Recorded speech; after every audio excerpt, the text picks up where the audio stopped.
out of nowhere, she gets a knock on the door. When my mom opens up the door, the gentleman on the other end, he hands my mom these legal documents. She starts flipping through the pages, and then she realizes that the property is going to foreclosure. She picks up the phone and she calls them up. And she goes, "Hello? Oui, this is Marie. Yes, I received the papers in the mail. It says that the property is going to foreclosure. But I don't understand. Every month I pay the landlord on time. Every month I pay him. I don't understand why the property is going to foreclosure." The lady on the line could tell that my mom sincerely did not understand what was going on.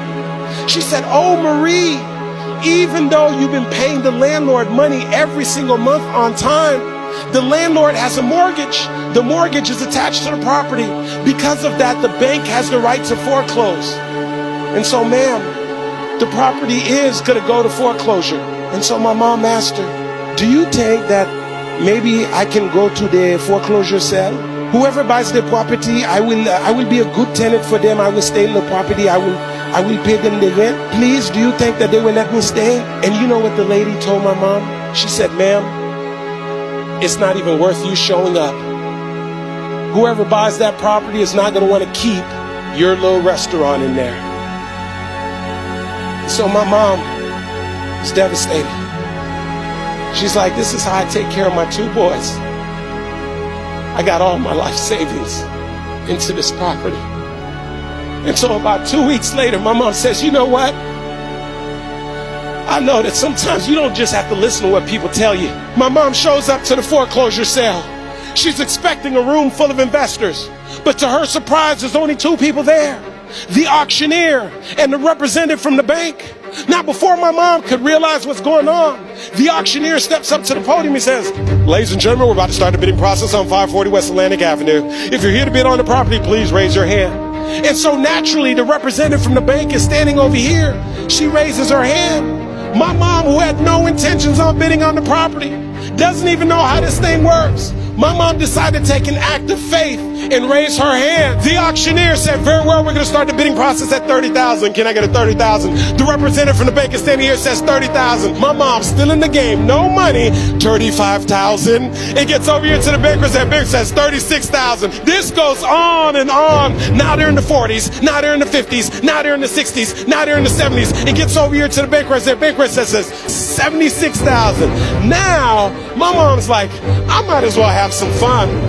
I don't have any money anyway. We must be playing with some Monopoly money." And so my mom, attitude and all, my mom goes, 76,500.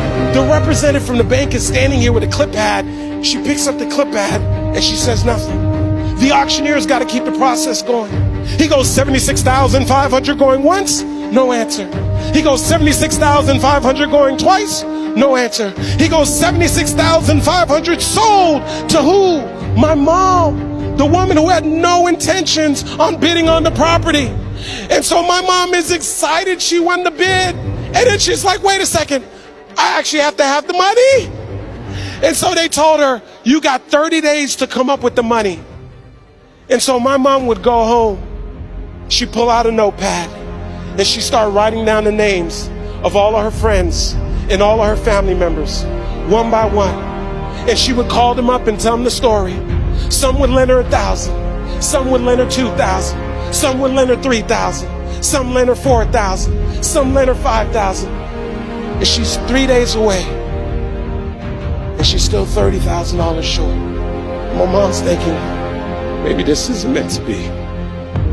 And then her telephone rings. And it's her friend Yvonne's. And when her friend calls her up, my mom says, "Yvonne, no, it's too late. I have 3 days. I still need $30,000. Yvonne said, "No, Marie, listen. I know you've been calling us. But me and my husband, we've been saving up money to buy a house. We heard you call us. We heard the voicemails. Right now, we've saved up $30,000. We prayed about it. We talked about it. And we want to lend you the $30,000. So my mom would go and get the money from Yvonne's and all of her friends and all of her family members. And she would drive over to the bank and get a cashier's check. She would get back in the car, drive up to Palm Beach, look at that big, thick cashier's window with the little hole at the bottom. My mom would probably take that cashier's check and slide it through the little hole. And that day, my mom went from being the tenant to being the landlord, all because she was willing to show up. And so here's what I say to you. There are going to be times that you're going to be wondering, why should I keep showing up and working my business? Why should I keep picking up the phones and making the phone calls? Why should I keep fighting for my goals and fighting for my dreams? And what I want to remind you is that you got to show up for your life regardless of the circumstances. You got to show up in spite of the naysayers. You got to show up in spite of the conversation going on in your mind. You got to show up for your life.